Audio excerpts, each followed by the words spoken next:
السلام عليكم ورحمة الله. وعلیکم السلام ورحمة الله وبركاته. أستاذ امیدوارم خوبه. الحمدلله. أستاذ هم یک خواهش بود از شما گفتم میپرسیم طبق اسلام اون چیزی که گفته الله پیغمبرم را میگفتید. استاد ما همین سال حج فرضی رفتیم شرکتی قول فاروق میگن حضرت.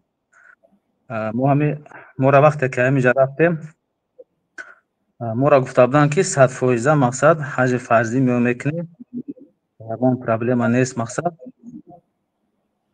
ما وقتی رفتیم ما یک دو ماه بگیم جای کننده یک دو روز ایستادیم رضا در مکه سر شد مدینه رفتیم.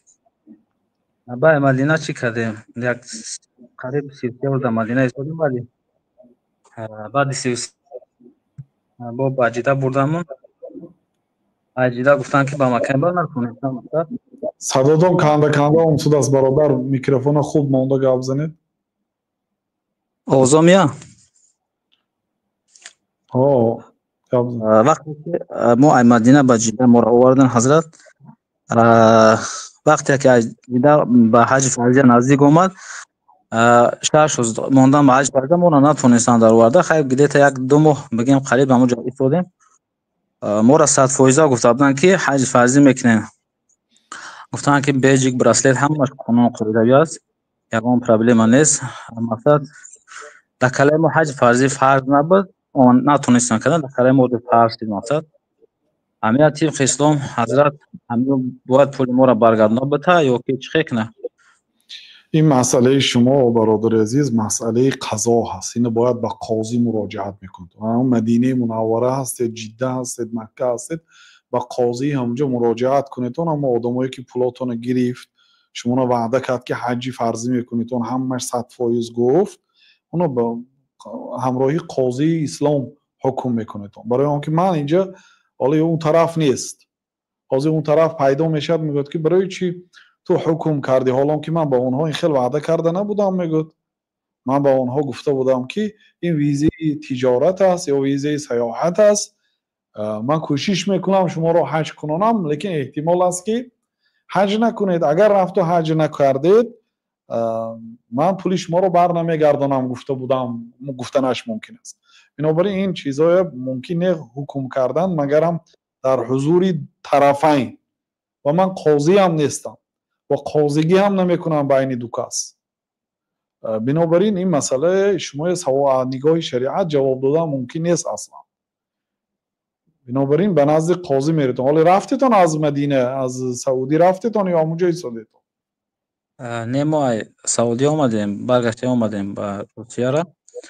حضرت ما در وقتش گفته بودیم که برادر عزیز همه چایت یگان فرشی نیست، یگان نگو 100% یگان پرابلم نیست. اگر چه باشه سونتون گردانده میشه یگان پرابلم نیست.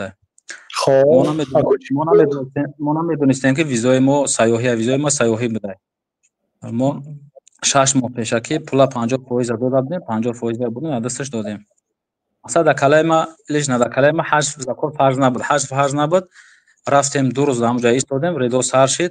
انا بدون رفتیم جده بمیقات رفتیم به احرام رفتیم روی مکه شدیم.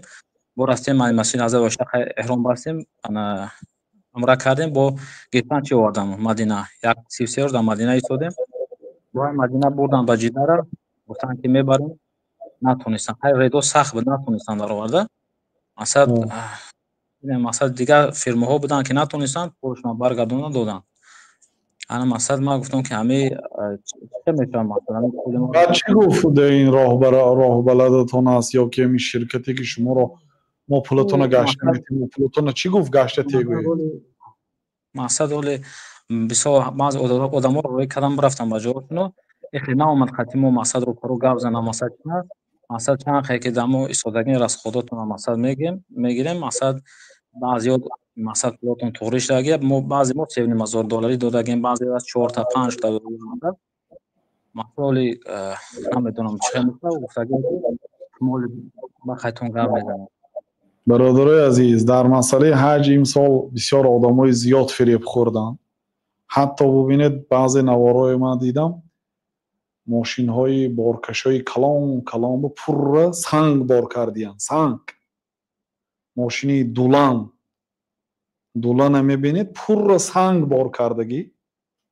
میلیسه ها داشتن سنگ های گرفتن، 2 قوت 3 قوت سنگ گرفتن که در تگش آدم ریشاتکا مونده، بالا ریشاتکا سنگ چینده، گویا سنگ را رفت از یکان گوشه کناری مکه حاجی برآورد شده است. همش دستگیر کردن. تمامی از همین 100% آدمایی که به راههای غیر قانونی در آمدن 99%ش دستگیر کردن. بنابراین این کارا نکنید. یکمش اینکه کسی که این خیلی آدما سالهای 2010 2011 پیشش آدما بعد حادثه حج از دنیا گذشت. برای اون که 500,000 600,000 دلاری مردم جمع کردگی، خاصتا داملاهایی که در بین مردم آبرو دارند، پولی مردم جمع کردند، حج میبرند به یک آدمی که ویزا کرده میتد به او سپاریدن، پول آدم پول کیدت کرد، پول گریخ رفت، داملو در بین خلق ماند. خلق دیگر نه به داملو بودنتان نظر میکند وقتی که پولی مردم گرفتید، نه به علمتان، نه به هیچ کی بودنتان.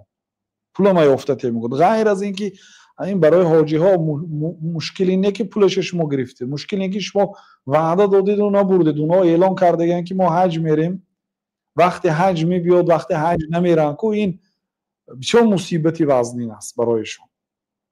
بنابراین چقدر آدم‌ها زندان شدن سالهای 2010 11، چقدر آدم‌ها این وضعیت برداشت کردن نتونسته دلاشون کفید وفات کردند. به همین بهانه بعضی آدم‌ها شکستی کلان خوردند. این سال هم همین حادثه تکرار شد. این آدم پول گردانده نمیتوند یا اینکه دیگر مجبور میگریزد یگان سوی دنیا، که از الله تعالی کجا میگریزید؟ وقتی دروغ گفتید ویزه حج نه، شما گفتید که ویزه حج همه 100% گفتید، در حالی که همه 100% نه بلکه 1% هم نه. مردم فریب دادید، پولی مردم جمع کردید. این گپ به تمام راهبلدایی که مردم فریب، اصلا مردم هم هوشیار شویدون. یا اون تو پرسید یک کسه میدونستگی را. حج مانند عمره نیست که کدام گروهی خواهد یا خودتون تنها ویزه الکترونی میگیرید، میخیزه بلیط میگیرید میرید. حج از عمره فرق میمونه. حج همراهی شرکت میشه و در بعضی دولت ها مونوپولیا هست، یک کس میبرد.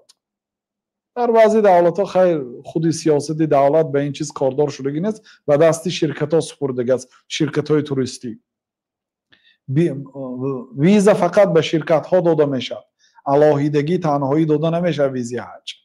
بنابراین برادرای عزیز احتیاط کنید. و مسئله آنهایی که حج بر ذمتون فرض نبود، رفتید خطا کردید. اولش اینکه فرض نبود، دومش اینکه میرفتیدم طریق راهی درست قطعی میرفتید. وقتی که این راه قطعی رفتید، اگر احرام پوشیده لبیک حجن گفته حج نیت کرده، راه به برآمدگی باشید. بعد شما میلیسه ها دستگیر کردن و به در آمدن آماده باشن، بر ذمتون سال آینده حج فرض میشه و یک گوسفند کشته باید از احرام میبرآمدید. الا اگر شرط مانده باشید.